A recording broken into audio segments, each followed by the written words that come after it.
This is Woman Being Podcast, and I am Kelly, and I'm joined today by the lovely Kelly Ann and Emma. Hello, ladies. Hi, Kelly. Hello. Good afternoon, good evening, good night, whatever time of day it may be for you. But not good morning. Not morning. For sure not that. We're not really a morning podcast. That would be my assumption. Really? I would guess that people wouldn't listen to us in the morning. But Ooh, I should look at our I metrics. don't know. I'd be curious. Probably like making dinner, having a glass of wine. Yeah, like driving home from work. I don't know. Light a candle for yourself. Yeah, we're like Create too the much ambiance. in the morning, maybe. Yeah, Or maybe people like a little slap in the face. I don't know. I get But- slaps in the face all the time in the morning. Yeah, I don't know. I'll get my news. That's always a warm, fuzzy blanket, you know? Exactly. So today we are going to talk about a specific study about the misdiagnosis of women and gendered injustice within the medical community. This is based on, actually, we came up with the idea because of a podcast called The Retrievals, which is a serial production podcast. Would highly recommend you listen to it, about several women who underwent IVF treatment at a Yale clinic and had their pain relief switched out for saline because somebody within the clinic was stealing fentanyl. Mm-hmm. And so hundreds potentially of women underwent a very invasive and painful procedure without any pain medication. And there has since been medical malpractice lawsuits filed against Yale. The nurse who was stealing the fentanyl was convicted. And there's the question of, why does the medical community tolerate women's pain so confidently? And so anyways, there was a study referenced in this series. So listen to the series, but also if you haven't listened to the series, that's fine. We're going to go through this study that specifically talks about the misdiagnosis of women and how there is a gender gap in malpractice lawsuits for women. So that's the whole intro. All that being said, we're going to dive in just a minute. This is Woman Being, where we explore thoughts and opinions. And have the freedom to change our minds. Without expectation or judgment, We will hold a safe space and support each other. As we navigate together in the form of feminine. So this is going to be a fun one. How are you ladies feeling today? I feel like ragefulness is loading. Yeah. I'm gearing up. I'm Rage pre-gaming. impending. Yeah, feeling good. Yeah. Excited to talk about it. Yeah. You know, The Retrievals was such a good podcast that I'm stoked to like re-enter that world and get some more insight around the topic. Mm-hmm. And the rage is loading, I think, that's a great precursor. So for anyone listening, just a little trigger warning. If you've had any issues in the diagnostic medical field or at all in the medical field. Yeah. So the study that was referenced in the podcast, The Retrievals, that we're going to go over today is quite long. It's like 50 pages long. Woo. I have gone through it and pulled out excerpts that I'm going to be reading to you. You are going to get a chance to react to it. We're going to talk about it and kind of see how it sort of is reflective of sort of the gender gap in our everyday lives as women. But specifically, this talks about the medical field. The study itself, we will have this linked in our podcast bio, is called Misdiagnosis. It's very clever. They broke it up into two words like misdiagnosis. Anyways, Misdiagnosis, Gendered Injustice in Medical Malpractice Law. It was written by Cecilia Plaza and was published in the Columbia Journal of Gender and Law. So if you're curious about finding it, you can find it. If you can't, for whatever reason, use the link in our bio. I'm going to read a little intro and then kind of give you an overview of what we're going to do. And then we're going to do it. Great. Introduction. Oof. Women have historically experienced disadvantages in accessing quality medical care. One major disadvantage that women face relative to their male counterparts is the risk of misdiagnosis, which includes delays in diagnosis, wrongful diagnosis, and no diagnosis at all. Women are more likely to face misdiagnosis than men. This can be attributed to two main factors: the dearth of medical scientific knowledge about women's health and the widespread distrust among health professionals of their women patients relative to male patients. The combination of the knowledge gap, the medical community's lack of knowledge about women's health due to women's historical underrepresentation in medical research, and the trust gap, the medical profession's history of distrusting or downplaying women's reports of their own symptoms, creates an increased risk of missed, delayed, and incorrect diagnosis for women. So that's kind of the abstract there. The legal realm of medical malpractice then offers a remedy for individuals who have been adversely affected by medical errors due to negligence, including those who have suffered wrong, delayed, or misdiagnosis. However, the legal standard for medical malpractice currently protects the common practice of discounting women patients and their reports of their symptoms. The malpractice standard only requires that practitioners abide by what ordinary practitioners in the field would do in similar situations. The pervasiveness of the knowledge and trust gap suggests that this standard more negatively impacts women who experience and subsequently file suit for diagnosis-related malpractice than their male counterparts. What this basically means is there's two parts to this. Number one, just the fact that women receive lower quality medical care in the medical community. That's just a fact. She cites several sources on why that's true.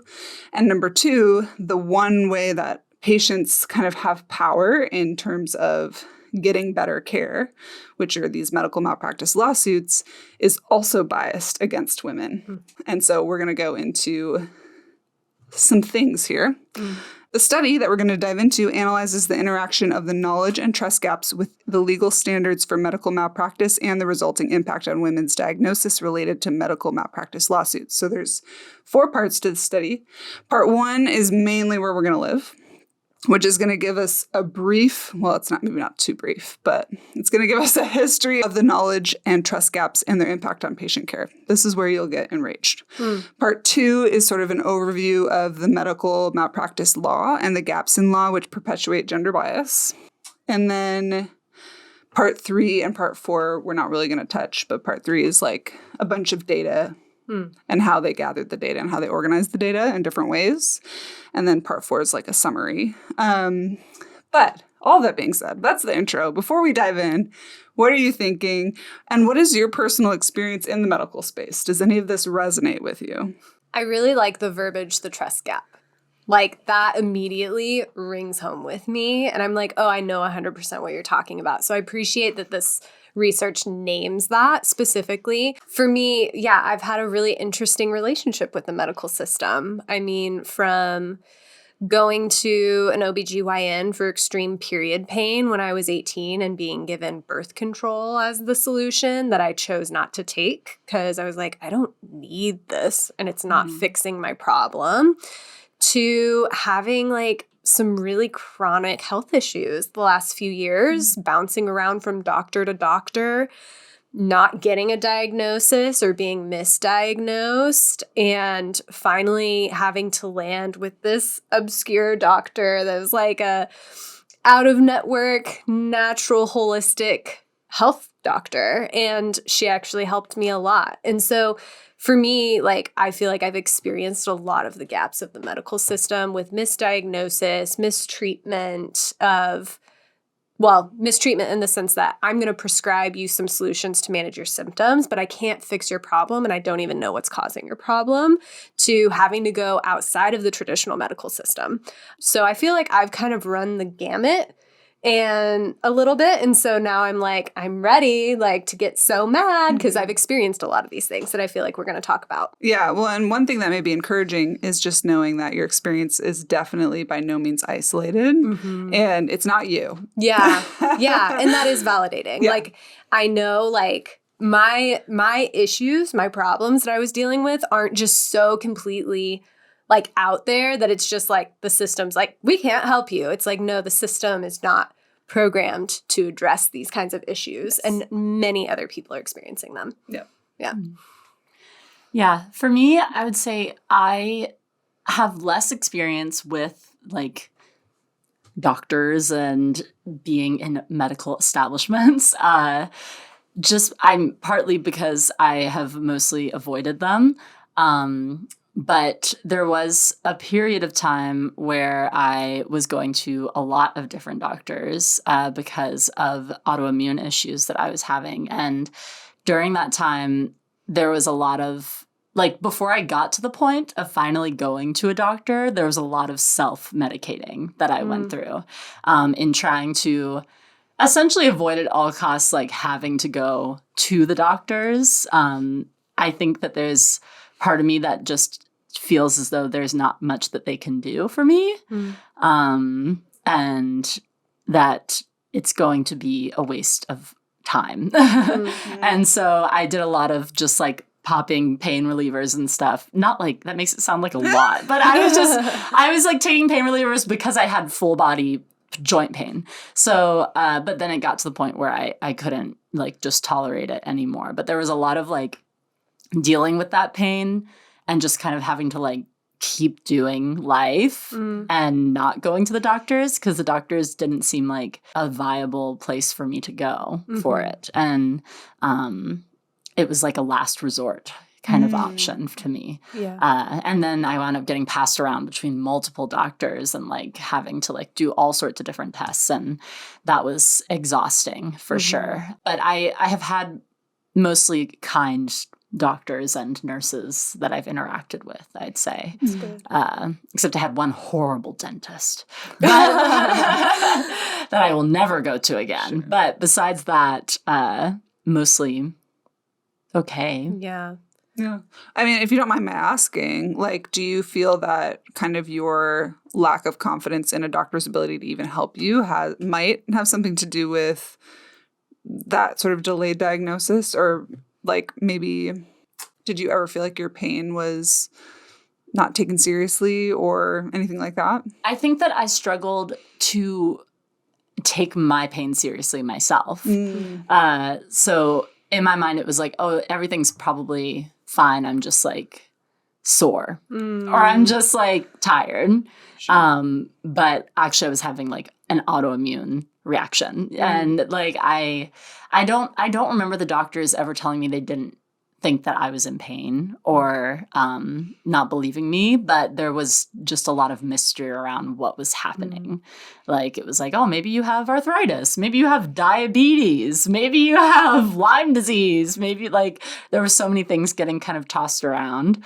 But I think the first time I went to a doctor for this, I wound up surprised getting to have my blood drawn, which I had never had my blood drawn before. I'm very afraid of getting my blood drawn. And as a grown adult woman, sobbed when they told me that I had to get my blood drawn. And I had very, very kind nurses, like an extra nurse who wasn't doing anything came and like held my hand and talked to me while I was getting my blood drawn. And the other nurse like quietly like got my blood. And that was really kind and helpful, but like that's been more what my experiences have been in the realm of. I will say that one dentist that I had, he would not listen to me for anything that was happening. Like he was it was just a cleaning. He was like working on my teeth and cleaning my teeth and not letting me do the like the little spit sucker thing, like, because you're supposed to close your mouth and then the little thing sucks your spit out and then they continue so that you're not drowning. And I was like, so much spit was pulling up in my mouth. Sorry, I guess trigger warning if you don't like mouth stuff. And then I started choking and he was like, stop choking. What are you doing? And I was like, I can't swallow and I can't do the spit thing because you like aren't letting me giving me a chance to even close my mouth. Because normally other dentists have been like, they'll tell you like, all right, now close your mouth and like swallow or like, oh my God. Yeah. But I choked multiple times and he was like shocked that I choked multiple times. Yes. What a horrible person. But also, I just want to add though, really quickly, I do think that what you're naming is part of our conversation today because specifically the majority of autoimmune issues are held by women. And that is a failing of the medical system to not investigate and understand further. Yeah. It is interesting because I feel like what I hear a lot around autoimmune diseases is that they are very hard to diagnose. And there's a part of me that wonders, are they inherently hard to diagnose or are they understudied because it's a woman's issue? Yeah. Well, and that is a great segue because we're going to start with part one, which has I think, 3 parts within it, which, if you remember correctly, was the knowledge gap, trust gap, and consequences for women. So the knowledge gap is that first step, right? Which is, why is there so little information about women and their health issues? Yeah. So getting into some history, ready for a lesson. You guys might know about this already. Some of this might be new to you. I knew like some of it, and then I didn't know lots of it. So here we go. There is less information available about women's health than about men's health.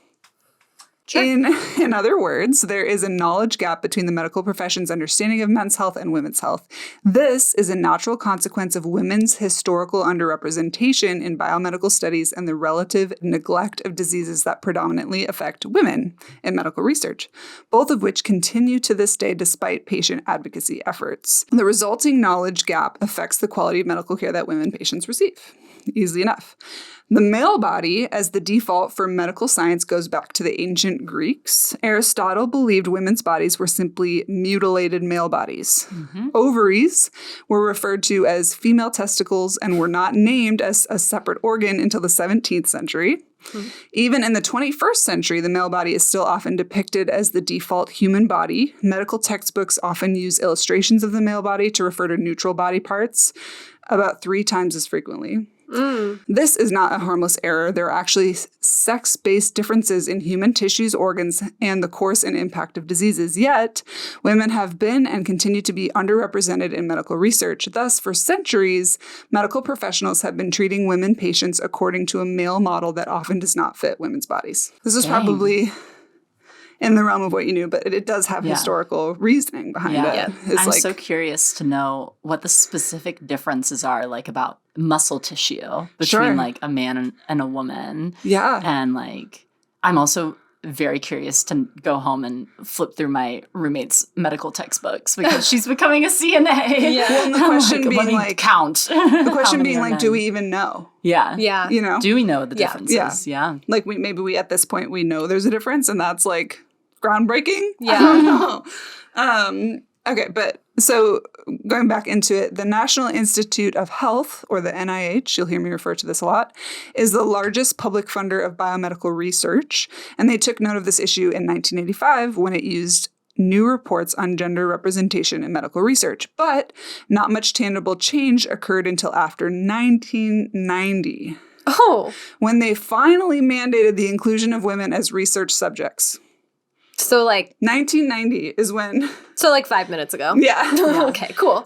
Great. 30 years ago, which is like nothing in the history in medical research. So it wasn't until 1990 that it was mandated, along with an initiative to catch up on the data about women's bodies that was already available for men. So it was both, hey, women have to be included in research, and we have to like recollect or like start collecting information about women specifically. The NIH Revitalization Act mandated that NIH-funded studies include women and racial minorities to conduct a valid analysis of differences. So they added that, okay, now you also have to pay attention to how it affects women versus men.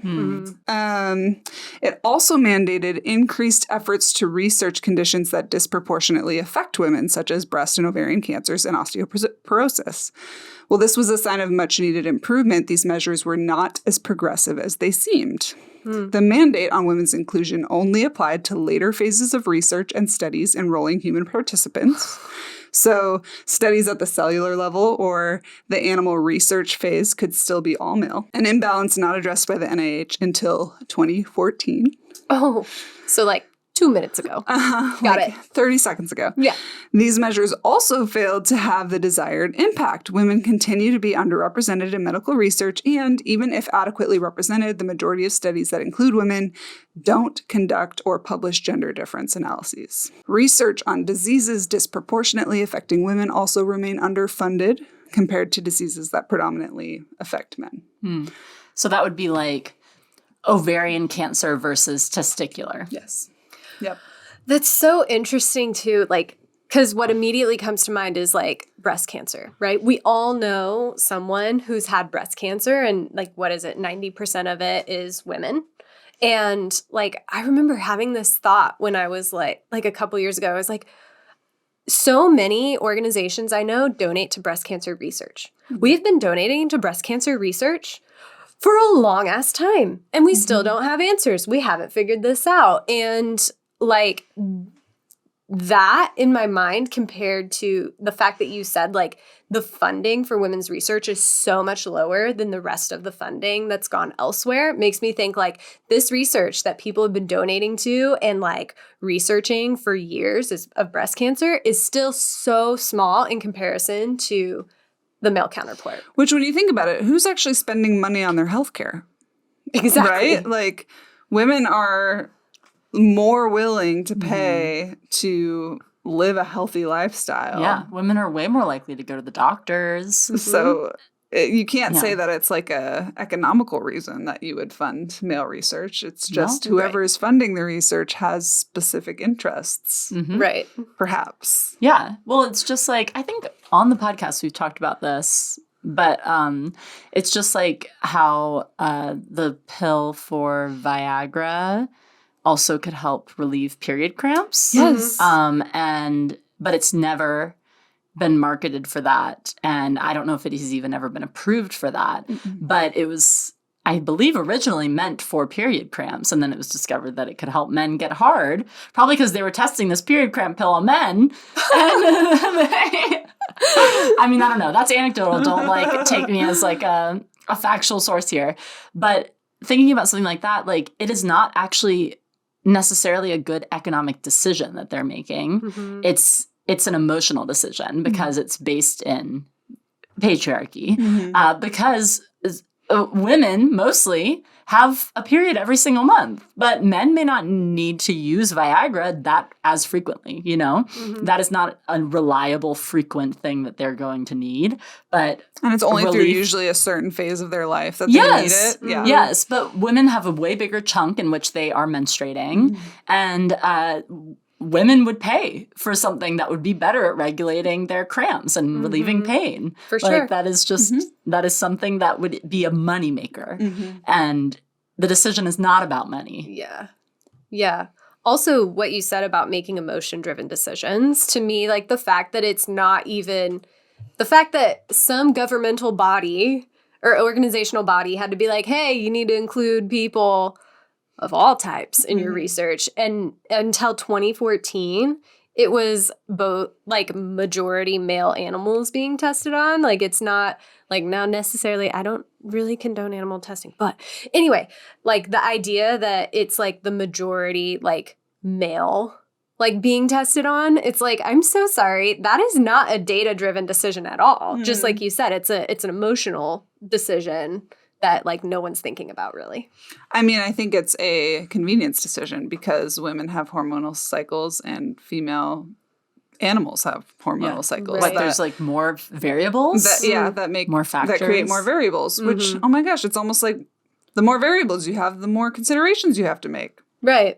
Anyways. Yeah. Like maybe factor that in and do your job. Maybe that should be factored in when we're giving women drugs. Yeah. So it gets worse. All right. Oh, good. So we know the NIH, applause to them. 1990, we started studying women. Hooray, right? No. The NIH is not the only funder of biomedical research. Most research is privately funded by pharmaceutical companies and reviewed by the FDA. Oh, good. So there are no federal guidelines requiring those private funders to include women in their studies, and the FDA has not implemented any such requirements into its approval process. So here's some fun facts about that. From 1977 to 1993, the FDA explicitly prohibited women, quote, of childbearing potential, unquote, from participating in early phase drug trials, which had a chilling effect on women's representation altogether. Researchers were hesitant to enroll women even in later phases of research, and women remain underrepresented in the majority of late phase studies. So that is called reproductive gatekeeping, I think, where women of reproductive age have been intentionally excluded from studies, I'm assuming as a reasoned by like a risk to their childbearing ability from that is so stupid. Like just unfathomably stupid. Like it's not even logical Because, so to tell women, young women that are of childbearing age, that they cannot participate in a medical study because it could affect their fertility is not factoring in the fact that they are 50% of the fertility Exactly. in creating a baby. So their husband Yep. or spouse or whoever could participate in this study, and it doesn't matter that he's of childbearing age and that his fertility could be at risk. That is irrelevant. That makes no logical sense. Also, what about the fact that after you've done the study and have tested it on 0 people of childbearing age, you are giving these drugs to people of childbearing age? Exactly. So we won't know if it impacts fertility until it is released to the general public. And then, we have some problems. Yeah. And so instead of consenting adults participating in a study, Yeah. you are releasing untested drugs onto the market that could potentially be very harmful. Yeah. And on top of that, who are you to decide whether or not this woman gets to risk her fertility? Exactly. That is not your job, actually. Yeah. Like, it is not these organizations or whoever's job to determine that women don't get to do something that's going to risk their fertility. In fact, women get to choose whether or not they want to do that. Yeah. It's just like how people will reject women from getting hysterectomies. Like, that is wild. They're like, well, you don't have any kids yet. Or what if you change your mind later on? Who cares? She's Not a your consenting problem. adult Oh my who's God. making a decision. And we get to do that. That is part of, like, living in a free nation. Yep. Yep. So it continues to get worse. Another fun fact, FDA still does not require representation of female cells or animals in early phase research, nor gender difference analyses for late phase research. As a result, women have been left out of some of the biggest and most influential medical studies in recent history and continue to be underrepresented in biomedical research. So some of those big studies that we've been left out of is we were completely left out of the Baltimore longitudinal study of aging, which purported to explore, quote, normal human aging, unquote. Oh, cool. Great. Just completely Normal human. No, it explored normal male human aging. aging. Yep. So interesting there. That's awesome. Something called the Physician's Health Study, also known as the famous, quote, baby aspirin study on preventative effects of aspirin on heart disease. And a 1982 trial studying the effects of diet and exercise on heart disease. So the number one killer in the nation after, is it cancer? I think it's after cancer. Yep. Actually, both of those studies are related to heart disease. The women were just left out. Yeah, we don't care about their heart disease. And this one gets me. Even studies examining the effects of obesity on breast cancer. Excluded the FDA women. has excluded women from studies on breast cancer. Who? Yeah. That's wild because I feel like this is something, there's two in there that have to do with, like, weight as well, and, like, sort of, like, physical health in relation to these diseases. And I feel like it's pretty common knowledge that women and men lose weight differently. And gain weight differently. Lose and gain weight differently. And so why would that not be a fundamental part of a study that's looking at obesity in people with breast cancer or in obesity with people with heart disease? That makes zero sense to not, like, it is known that these two different sexes have a different biological response to weight gain and loss. I don't understand why they wouldn't. Like, it's like neglect, flat out neglect. Yeah. No, it definitely is. Yeah.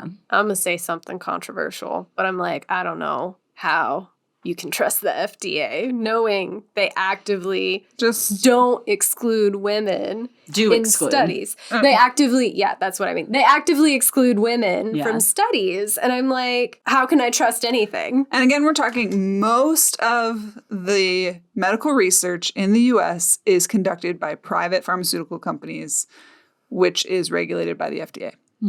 Cool. So This is awesome. like we can talk about progress. Hooray, the NIH realized their wrongs in 1985 and they made change in 1990. So we have 30 years of medical research that's publicly funded. But for any privately funded research, there are no federal regulations. Which is where the vast majority of the research happens Yes. as well. So Wow. If you were curious if there's such thing as sexism, here's some for you to look at right now. So this is not to say that medical knowledge about women's health has not advanced. Hooray. Yeah. I mean, even though it's not mandated, it can still happen. Yes. There is knowledge we do have about women's health that has not yet translated well into medical education and the practice of medicine. So what we have gained is still taking its time to infiltrate our education systems and just our actual physical practice. And our medical models are still based on the average male body as a default. So the first United States textbook on gender-specific medicine was not published until 2004. And by 2011, about 70% of medical schools in the United States and Canada still had minimal to no curriculum coverage on sex and gender differences. So that's the knowledge gap we're dealing with when it comes to trying to get diagnosis on autoimmune disorders or research chronic on health issues. PCOS or endometriosis or etc. Yep. That's just like minuscule the amount of research that exists. So, which leads us into the trust gap. Because obviously, if there's a lack of knowledge from the medical field about women's health, women are going to start to lose trust in the medical system. So in general, medical professionals are more likely to discount women patients' symptoms in favor of their own knowledge about what illnesses, quote, typically affect women. Professionals are also more likely to discount women's symptoms altogether and label them as psychological in origin. We're going to dive more into that. This leads to a pervasive distrust between women and their medical practitioners. And it's a two-way street. Professionals do not trust women patients as reliable reporters of their own symptoms. And as women patients feel discounted and distrusted, they in turn distrust their medical professionals. So are either of you familiar with the term hysteria? Yes. Why, what could you mean, Kelly?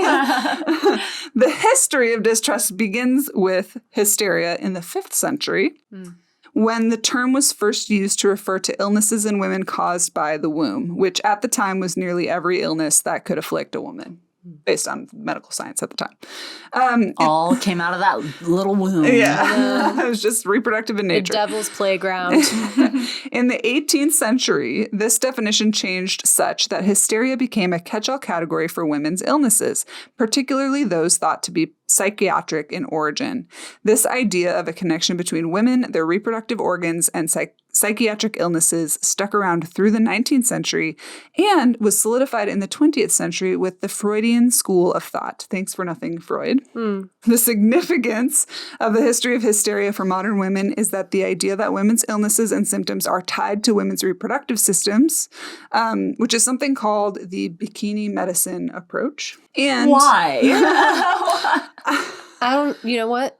It's kind of cute. I don't know. Bikini medicine approach. I think it's kind of cute. I think it's a little patronizing, but it's also kind of cute. It's like the no-no zone, you know? Yeah. Anything under the bikini. I don't know. It's stupid. So, and the idea that women's symptoms are more likely than men's to be psychological in origin are deeply ingrained in the history of the medical profession, which basically means that historically women's symptoms are either tied to their reproductive system or their mental state, and this type of thinking persists. Hooray. Hooray. So, yeah, there's this trust gap there as a result of this. Sure. One thing that this makes me think of, a slight anecdote. I was watching a video from the Try Guys, very famous YouTubers, if you haven't heard of them. And they had a menstruation simulator or a menstrual pain simulator. It was like, little things you strap on and they kind of like hurt you with electric pulses to make you feel like you were having menstrual cramps. And the guys tried it on and tried it at like different levels according to like how bad a cramp could be. And they were in so much pain, like doubled over, and had to go through their whole workday with these things on. They had one of their female producers try it on to like confirm, is this really how painful it can be? Because they were like, I don't believe it's this painful. Like, this is so bad. This is so, so painful. There's no way women just walk around and like go to work and go about their days and they're feeling like this. And she put it on while one of the guys sat next to her and had it on, and they went up to the same levels at the same time. And she was cool as a cucumber the entire time. And he was like once again, doubled over in pain, like so painful. And she was like, yeah, this is pretty much how it feels.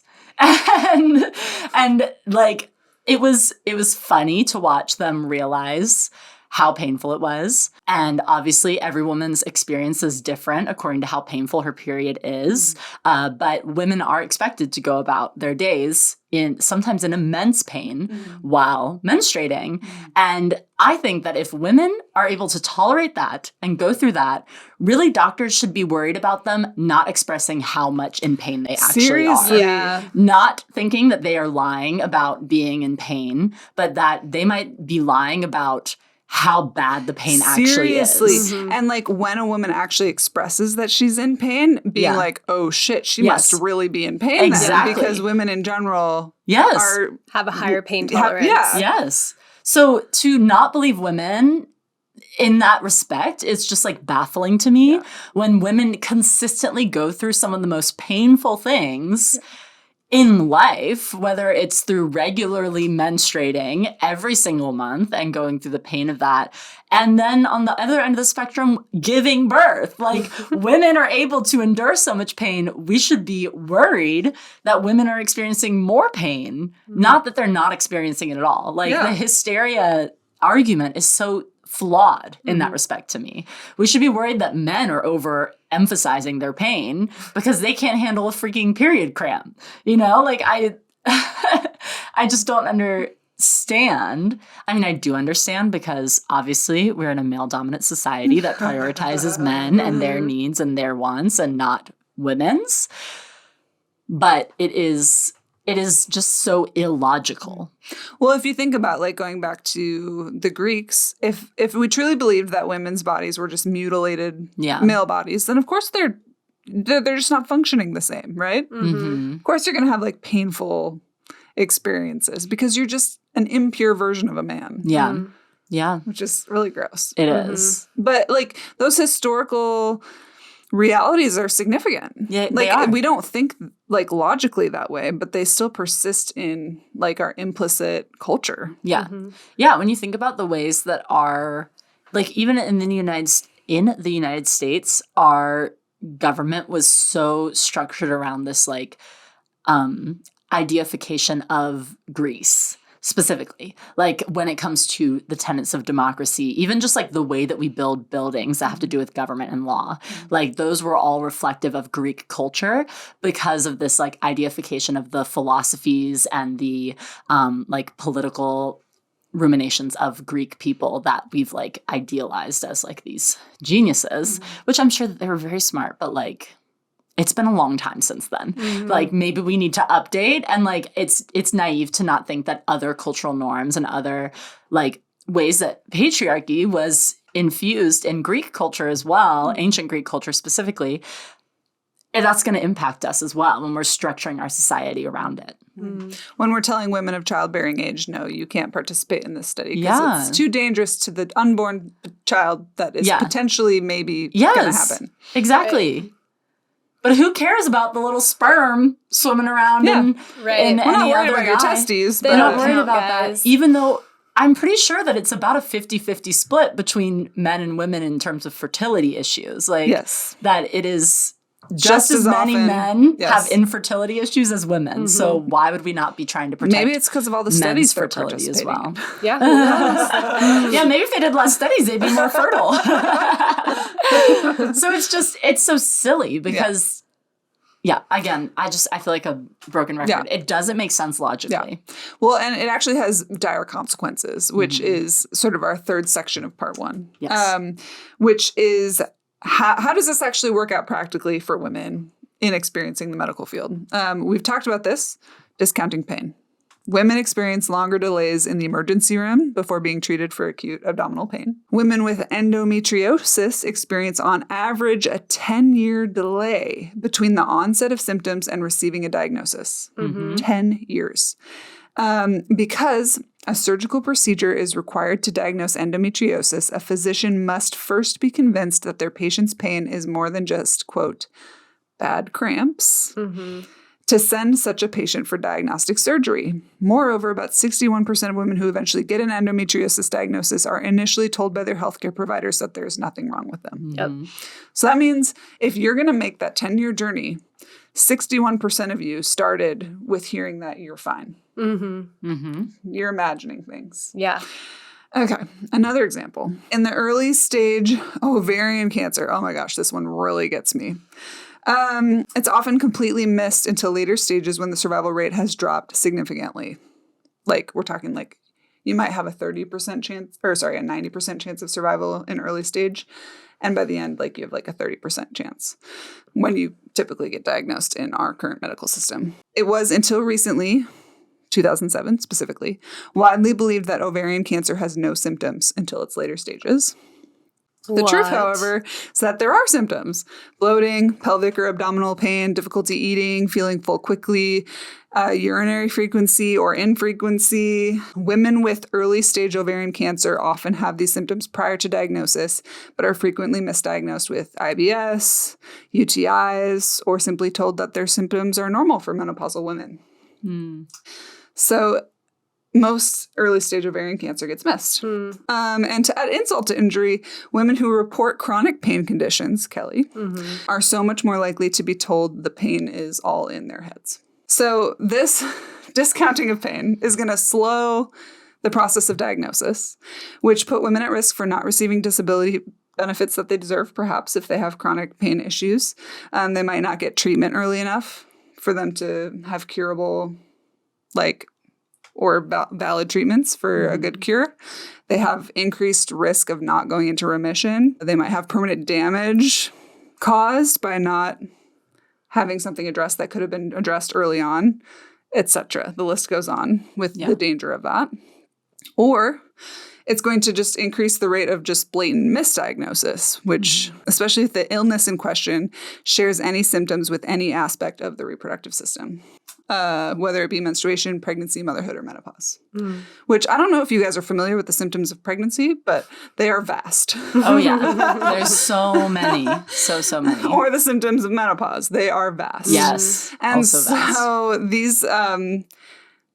so many things that actually afflict women are just either they take forever to finally nail down, or they're just completely ignored, or they're misdiagnosed as something else. Oh, you just have bad periods. Yeah. Have a birth control pill. Yeah. As I'm reflecting back, I'm like, I've had some pretty rough experiences within the medical system, but I'm really grateful that I haven't been told a lot of those things. And I think that's unfortunate that that's a unique experience. Yeah. My doctor, when I went to when I was 18 and she gave me birth control, she was like, I think you have endometriosis. I don't really know, because there's a surgery, which, by the way, how crazy is it that something that is estimated to affect a large portion of the population, you can't diagnose properly and formally without an invasive surgery. Yeah. Well, and I've also heard that there are things like certain types of cancers in men that can just be detected with a blood test. Exactly. Why is there not a blood test for endometriosis? Seriously. Why does that not exist? Yeah, it's wild. There's a influencer that I follow. Her username is Mick Zazon or Zazan. I don't know how to say it, but she just recently finally had the surgery for endometriosis after 10 years of 2-week-long periods of pain during and after sex, of UTI and IBS-like symptoms, of feeling like she had mono most of the time, where she had such low energy that she couldn't do it. She had all of these different symptoms for 10 years, and then finally was able to have the surgery and be diagnosed with endometriosis, and finally have the clarity of what's been happening to her body. And it's so heartbreaking. And then the next heartbreaking thing is our lack of even solutions for endometriosis at all. Right. Yeah. It's a hysterectomy. Yeah. Which is, that's it. For women, that's huge. That's removing an entire humongous set of organs from your body. That is no small thing. Completely throwing off your hormone system that your it's body forcing has menopause functioned onto in. yourself. Yeah. And I think anyone thinking that this doesn't affect them or doesn't have anything to do with them, like, you know, people with hormonal cancer, like you yourself might be experiencing symptoms that you are struggling to figure out what they are. Like, this is very serious and like impacts women literally everywhere. Like, surely there's something better. Like, this is sort of like we're going back to the dark ages where it's like, oh no, you have an infection, we're going to cut off your leg. Yeah, literally. You know what I mean? Like, that's how bad it is. Instead of like, oh, let's find drug treatments, let's find like hormone treatments, let's figure out why the cells want to reproduce outside of the uterus. Like, that is endometriosis. Let's figure out why that's happening. Yeah. Is there a medication that can reduce that cell overgrowth? Like, I'm sure that there are people researching this. There have to be. Or maybe they're not. I don't know. But, like, it's astonishing to me that, like you said, it is the dark ages. Yeah. Yeah. It's, like, so... One, I think it's even, like, specifically with endometriosis, it's something that so many people don't even know about or wouldn't even know to ask their doctor about. Yeah. Right. Or it's something that seems to be so easy to misdiagnose for other things. Like if you're having symptoms like Mick did of UTIs and of IBS, it's like, oh, you just have a UTI right now. Like, we'll just, fix your UTI, or you have IBS. So we need to figure out your digestive issues that you're having. Like, but it was all stemming from endometriosis. Yeah. And I'm like, there's part of me, I kind of hate this comparison because I feel like it's just kind of overused as like a way of comparing men and women. But like, if men had this, how would it have been treated? Totally. Like, would we have more information? And would this be a much bigger concern? Would we be having like loads of endometriosis 5Ks to like raise money for endometriosis if it happened to men? Like, would we have way better ways to discover endometriosis and to test for it? Like, I don't understand how it doesn't show up in other ways. Like, if cells are reproducing outside of your uterus, like, can you see that in some sort of scan or x-ray? Like, is there anything? But like, doctors don't even know what to look for. Right. It sounds like. Right. Well, and it also makes me think of like hormonal cancers. A lot of them, you have to have really specific blood work done. And like, it's not like a standard panel, and it's like, I don't understand why there's not like standardized screenings for things like this. Like, it should be a part of a checkup. Hey, we're checking you for a bunch of different things and we're just making sure your hormones are in check. And that is one thing, though, that I will say I have experienced. I've brought up to a doctor in the past when I was struggling with a million symptoms and issues.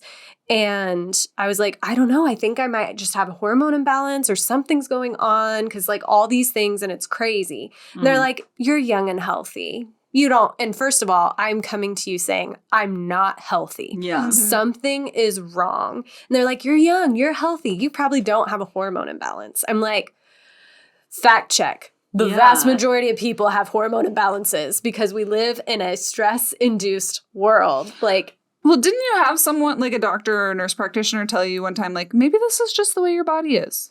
My doctor, actually. Oh my old doctor told me, maybe your body just works this way. But they also did tell me this hormone test would actually be probably a waste of your money. So I don't want you to waste your money. And I'm like, first of all, it's my money. Yeah. And I get to decide, as I bang my chest in aggression and anger, I get to decide how I want to spend it. And if I want to spend $300 on a blood test and I can do that, let me do it. Yeah. Like, let's find out. Let's prove your hypothesis. If I am so healthy and young, let's prove that I don't have a hormone imbalance. Well, and that just goes back to the hysterics or the hysteria thing. Like, you wouldn't be at the doctor trying to get help if there wasn't something wrong. Yeah. Right? Like, you're not just like, just checking to make sure, No. like you're there because you're experiencing symptoms that are affecting your quality of life. Yeah, that's not a fun Tuesday afternoon. Let's get a hormone panel. No, I posit most people aren't like thrilled to get to go to the doctors. No. Like, that's just Yeah. wild. Oh, I would be thrilled to go back to the gyno. That would be so fun. I had a great gyno experience. I loved my gyno. Anyways, but yeah, besides that, like,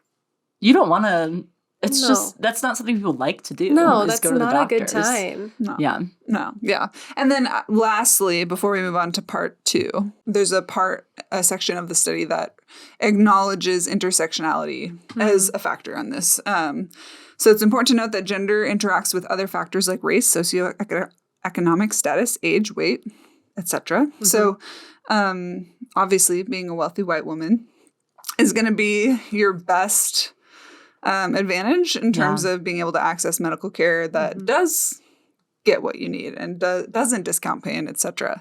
And that women in minorities, queer people, etc., are going to have an even harder time than sort of like the generalized statistics that we've discussed here. So the gender gap always is very binary and doesn't always include the complexity of other intersections of identity. So have to bring that up. I would love to hear, like, beyond our table, like what other people's experience has been and like the layers of how identity affects medical care. For sure. Unfortunately, the study doesn't really break that down a ton, but I want to acknowledge it. So part 2 in this, which I'm going to mainly summarize before we get to the conclusion here, is the medical malpractice law as a recourse part of this, which the whole point of the study was to measure sort of the gender gap between women and men in the medical profession and how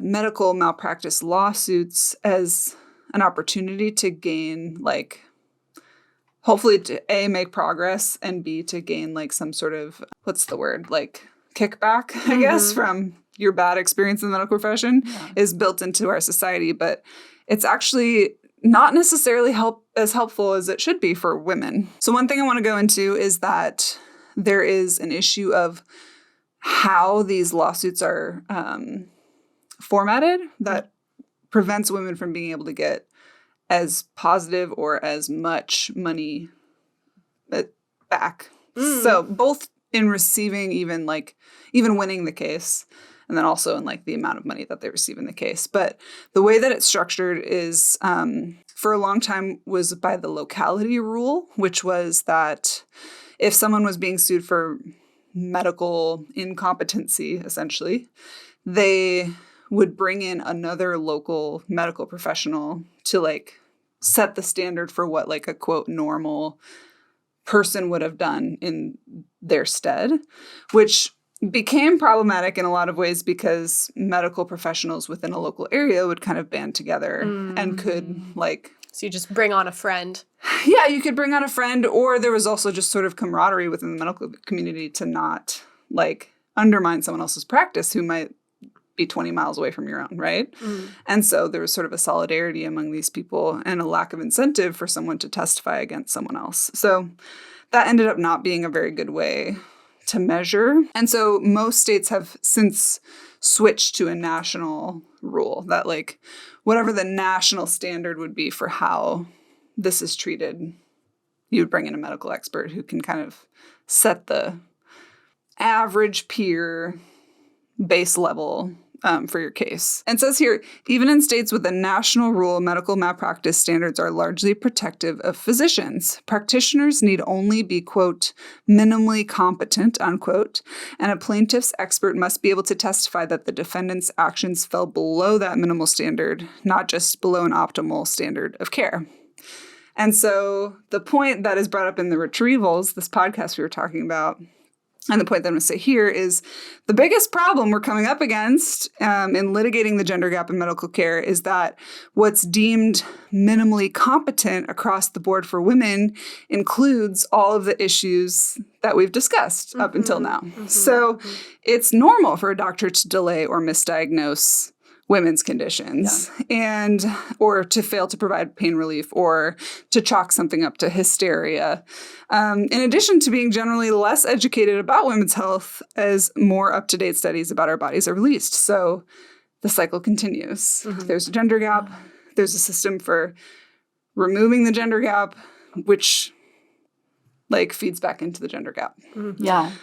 Yeah. That's interesting to me because, I mean, I get that many doctors are not set up for success on how to diagnose and treat women because it's not part of what they're learning in medical and they're school. not given the knowledge. That's not part of it. Doesn't exist. Yeah. So unless they are actively seeking those things out of what small amount of knowledge there is out there, then there is a sense of that where I understand where they're like, well, this is not what's normal. But that also just perpetuates that same norm and like reinforces it as correct rather than just common. And like it puts you into that loop of, well, like, yes, this is like a disparity that we have in the medical community. We want to try to sort of correct it, but also all these doctors that are already out there, they haven't had a chance to learn these things. So they can't be prosecuted for them because it's actually normal, but maybe we'll try to sort of kind of fix it eventually one day. Kind of. Yeah. And the example that's brought up, I think, in the study and also in the retrievals is like women's heart attacks. Symptoms are different from male heart attacks. And so as a result, women's heart attacks are often not like caught. Yeah. And women could be sent home and like literally could die from not being treated for a heart attack. Let's say a woman goes into the emergency room, she doesn't receive a proper diagnosis and she dies. In the lawsuit, they could basically be like, well, yeah, a lot of practitioners would miss that. Therefore, that's normal. Therefore, they didn't do anything wrong. Yeah. And yes, I think about the fact that I could have a heart attack and not know it often. Like that is something that rotates in my head because I heard that one day at a doctor's office. Yeah. And I was like, I could have a what? Like my symptoms are different from a man, and so I may not even know that I'm having a heart attack. Well, I don't think I even know that a woman could even have a heart attack until I don't know, last 10 years. Like I feel like learning about heart attacks growing up it was always a male thing. Same. Oh. And it was always the left, the pain in the left side of the arm and the, like the breathing and all that stuff. And so like to me, the idea of a woman having a heart attack was not even like on the grid. Yeah. I mean, I'd heard that in a doctor's office when I was like a teenager. So I don't really remember not knowing that. But I think I also just assumed like we have hearts too. So they could be attacked. They could be attacked. Obviously, that's not really how a heart attack works. But that is a big fear. It's like, what if I don't know that I'm having one? Or I've thought about this a lot recently is what if because we're talking about how women have such high pain tolerances, women just like bear through a lot of pain before actually going to a doctor. And I will have the fear that I'll have appendicitis and not know because you'll know if that's what everyone tells me, but like I don't know that I'll know. I know, but like I've seen someone actively have appendicitis. But was it a man or a woman? It was a woman. Okay. You'll know. I'm just saying, but I don't know that I'll know. I mean, some people, it's true. Some people don't know and their appendix like ruptures and it's like mortifying. I've seen that too. Yeah. That was a man. That's just like another fear where it's like if I'm not feeling or registering all the pain that I'm feeling, then I'm going to have a medical issue and not know. Well, and then it will be too late. I can definitely see for you as a person who sort of has a history of kind of not acknowledging your own pain. Yeah. That could I like will feel tolerate scary. a lot of pain. Yeah. Yeah. Yeah. And like be sort of like, well, I'm going to be fine. Yeah. But that is also a fear of mine too. I'm like, I don't know. Is it a fart? Is it a really bad period cramp? Or is it literally appendicitis? There is a test you can do though. If you lay on I forget which heel, you'll have to look it up. But if you lay flat on your back and you pick up a heel and have someone like just smack it, you'll feel a sharp pain in your belly if you have appendicitis. Huh. Yeah. It's like a thing. Hot tip from Kellyanne. Hot tip from someone whose sister had appendicitis. Yeah. But I think also back to what we're talking about, what I think is also interesting to consider is the gender gap in medical professionals. So doctors, I'm going to get the percentages wrong, just saying that now. But I think it's roughly 85% of doctors are male. And then For nurses, it's flipped. 85% of nurses are female. And so I think that's something interesting as well to consider as we talk about these things because, I feel like men just in general might not be as concerned about women's issues. Well, I think that's interesting because I think depending on the woman, sometimes I feel like woman doctors can be more dismissive because they come up against this kind of stuff all the time. That's a hot take. I don't know. I will say it was a female doctor that told me, like, my hormones were probably fine because I'm perfectly healthy. And I'm telling her I'm not perfectly healthy. Yeah. And then telling me it would be a waste of my money. Yeah. And I almost wonder if there's like a tendency for male doctors to be more susceptible to like an emotional woman. Whereas like a woman is maybe more likely to dismiss an emotional woman. I don't know. I don't know if that's true, but I do think women in the medical field have had to overcome so much to just even be afforded the right to be there, which I think that requires a little bit of a denial of the femininity that the woman has. I don't know. I don't know if that's true, but sometimes that has been my experience. Yeah. As like a counterpoint, I was listening to someone's birth story, and they wound up having to have their baby stay in the ICU for like 6 weeks afterwards. Yeah. And they had a male doctor, and they also had a male, I don't know if anesthesiologist is the right word, but the person who came in to give her epidural. Both of them were extremely disrespectful to her, so rude to her, did not care. Yeah. The man who was supposed to administer her epidural told her to not stop squirming all over the place, but she was in so much pain that she couldn't, and they didn't realize how far along she was, and she literally like popped the baby out 2 seconds later. It was like she didn't even get a chance to have the epidural. And he was like, you need to stop moving around so much, young lady. Apparently he also called her young lady, which is gross.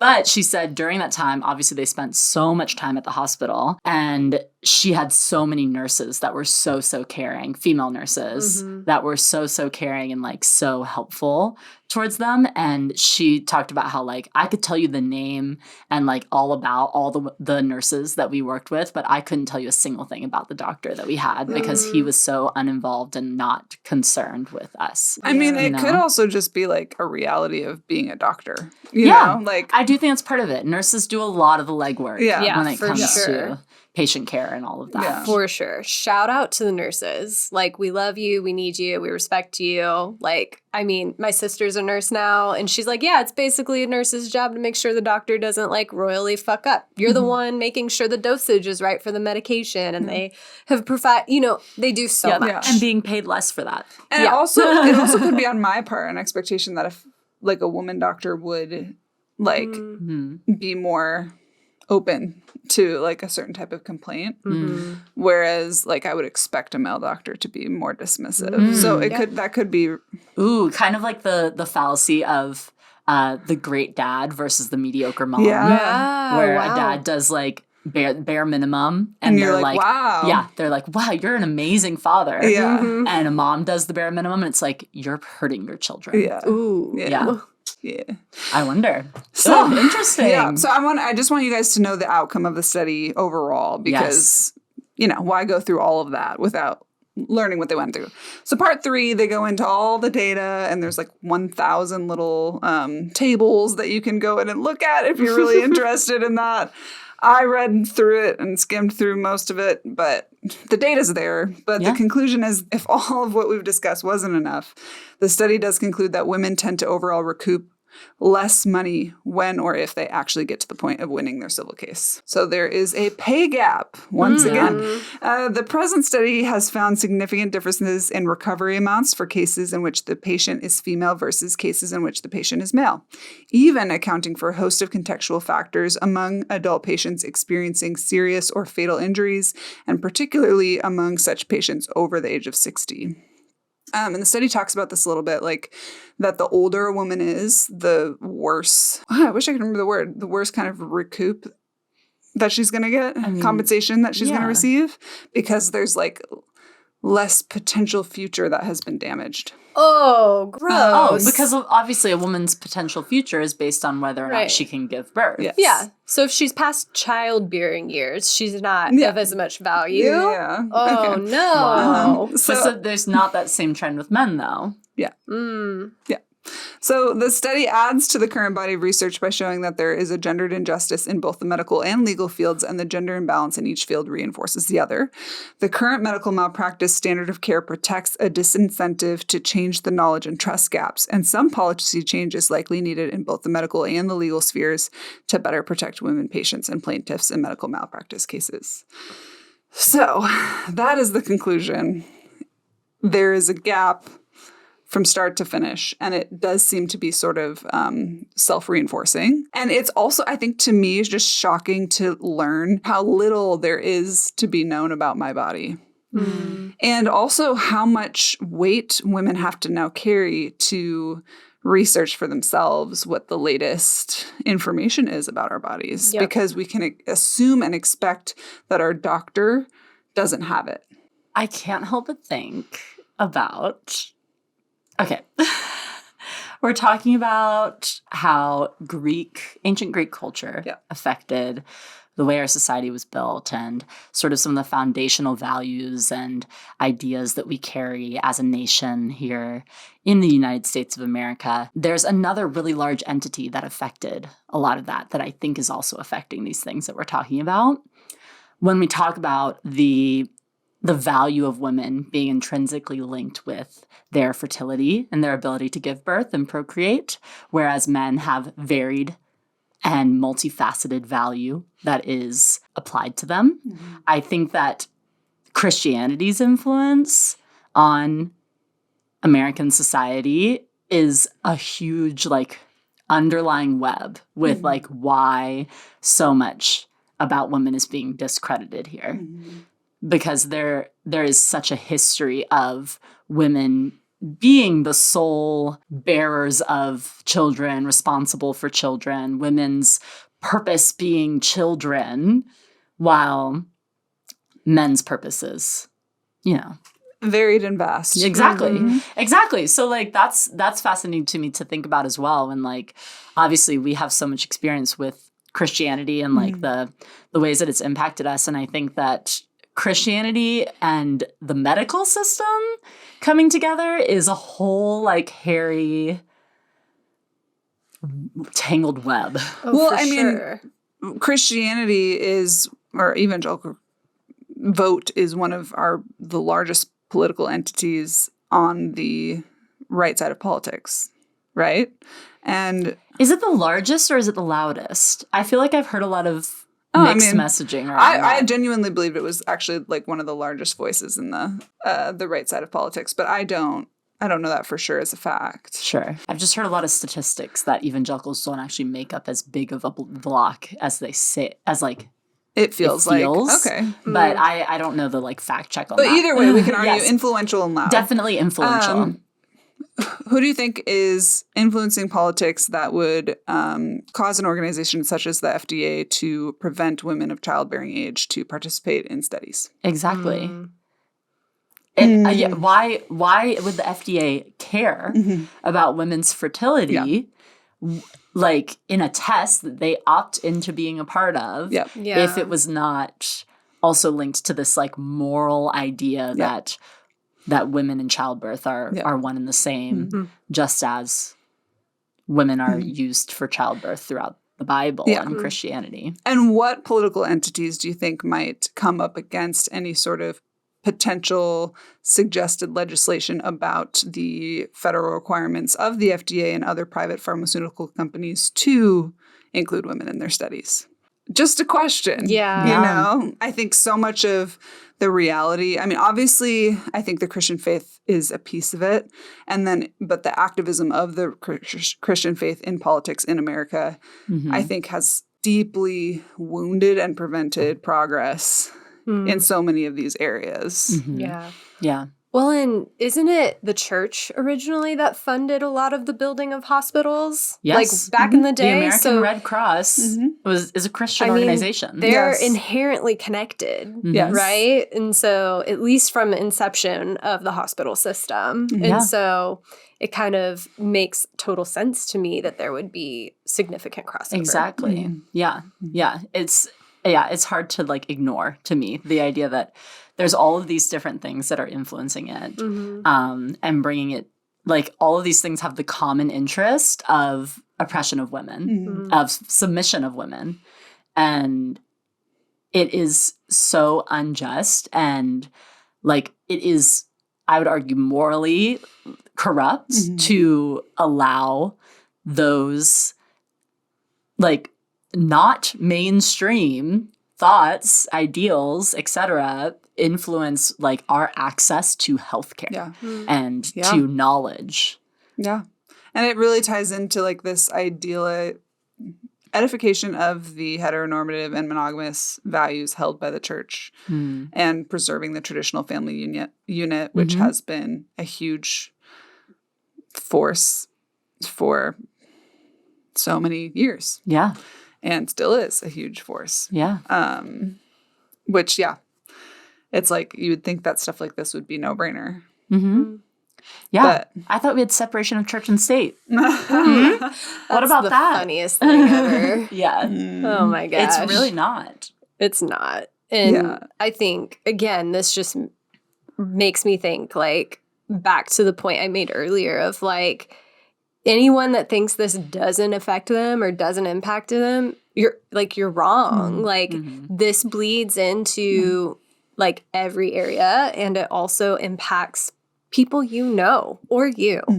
And so I think it's something that, I don't know, I want women to rally and just demand better. I know. Also, I know that it takes, unfortunately, time for people to catch up to women's demands. Like, what is the solution here? I think it's, do we call our representatives, call your senator and be like, hey, were you aware of this? I want federal regulation that requires women to be included in medical studies. Thank you. Like, so let's close the knowledge gap. And then I think as a result of more and more physical data that is incorporated into education and the medical field, we're going to have better equipping of medical practitioners to close the trust gap and beyond. And I think with the inclusion of women in studies, we also have to talk about race. We also have to talk about sexual identity, et cetera, so that more and more people are included and the differences and how drugs affect people's systems is included. And, like, we are not all white males. No.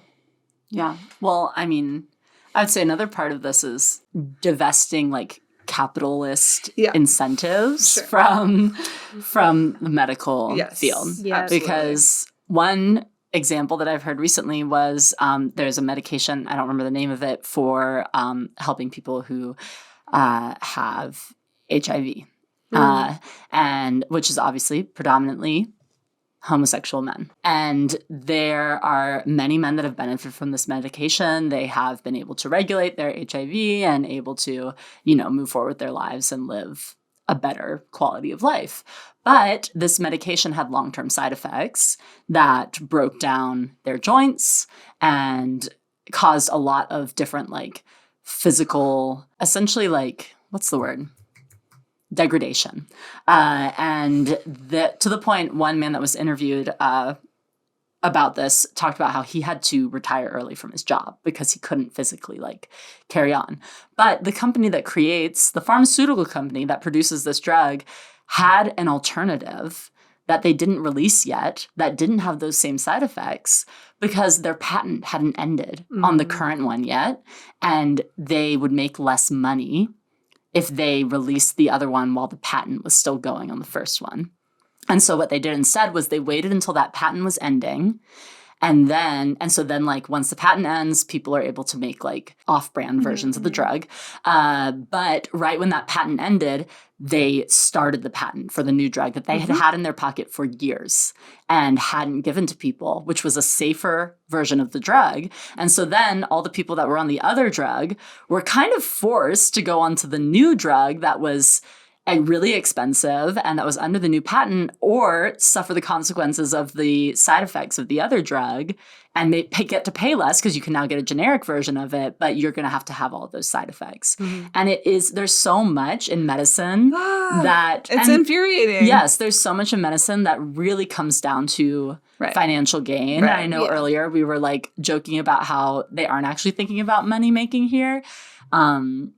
Because there's so many emotional decisions that are made. But I would argue that this was a financial and emotional decision because financially they were able to profit more off of these people's illnesses.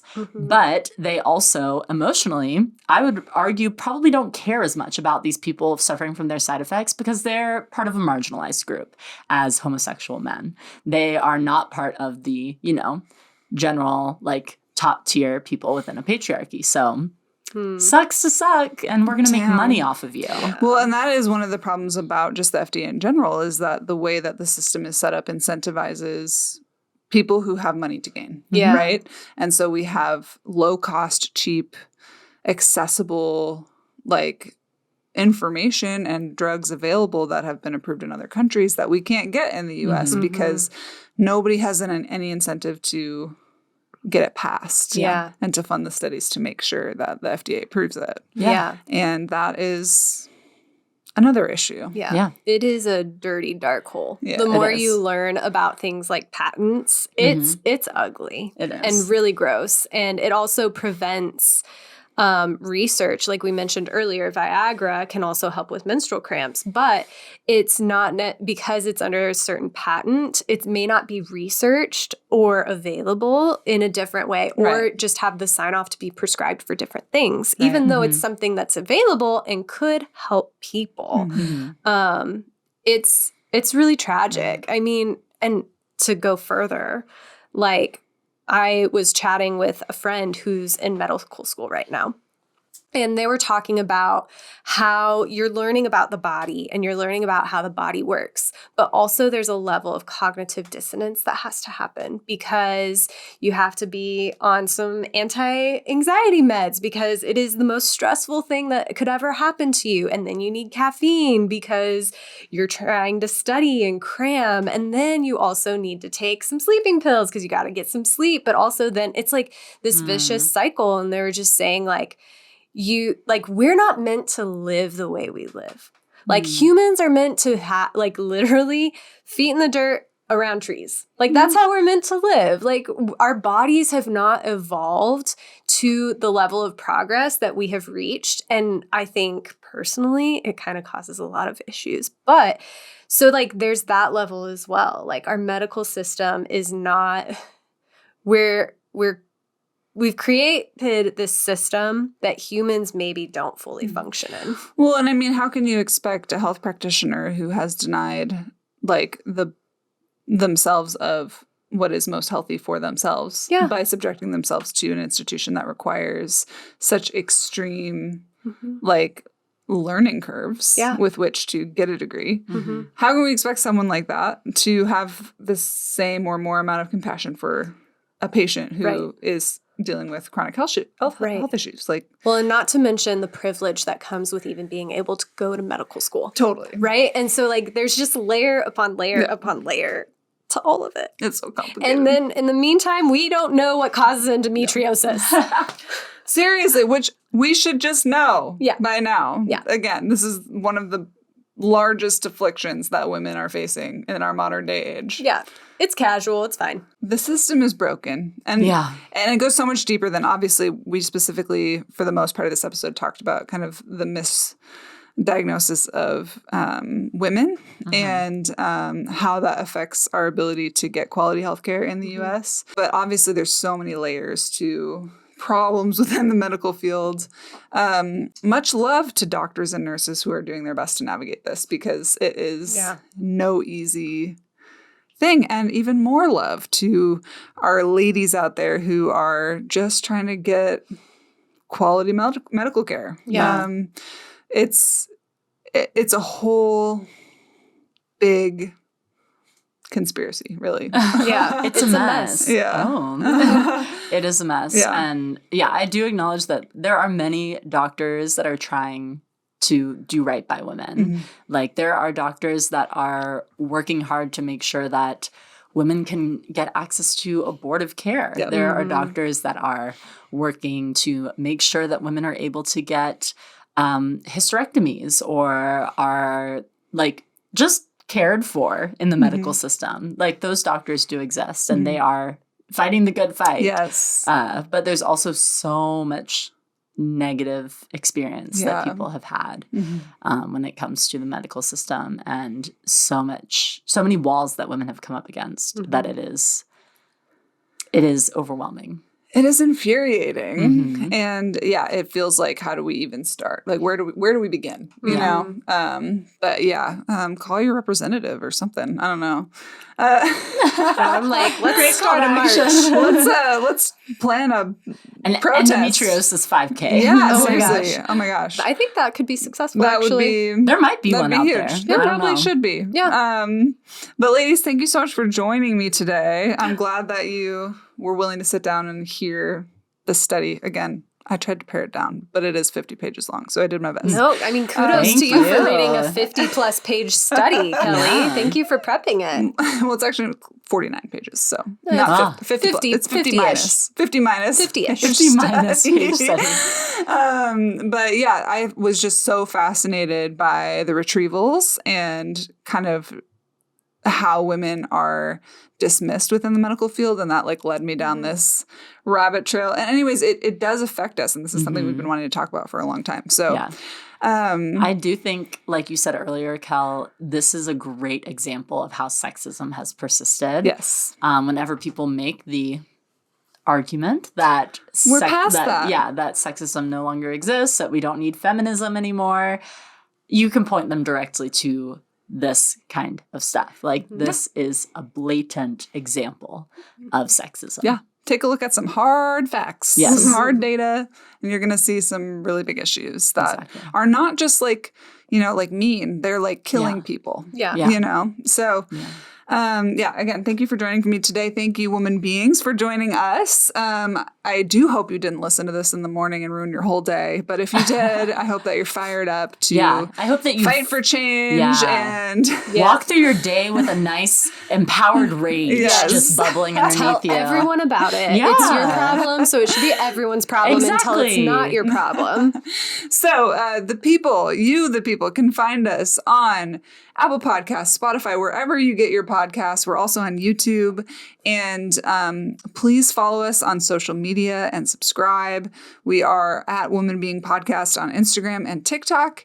And we love to interact with you there, get DMs from you, get your comments, respond to your comments. So thanks for everyone that has been participating and sending us stuff and talking to us and all that stuff. We love it. Lastly, if you would, please leave us a review. We are in dire need, desperate need of your support. But if you love the content that we're producing, if this is something that resonates with you and you want other people to hear it too, leaving us a review is one of the most practical ways that you can support. Yeah. But yeah, that's all for now, and we're gonna wrap. So All right. that's it. We'll catch you next time. That's all, folks. Next month.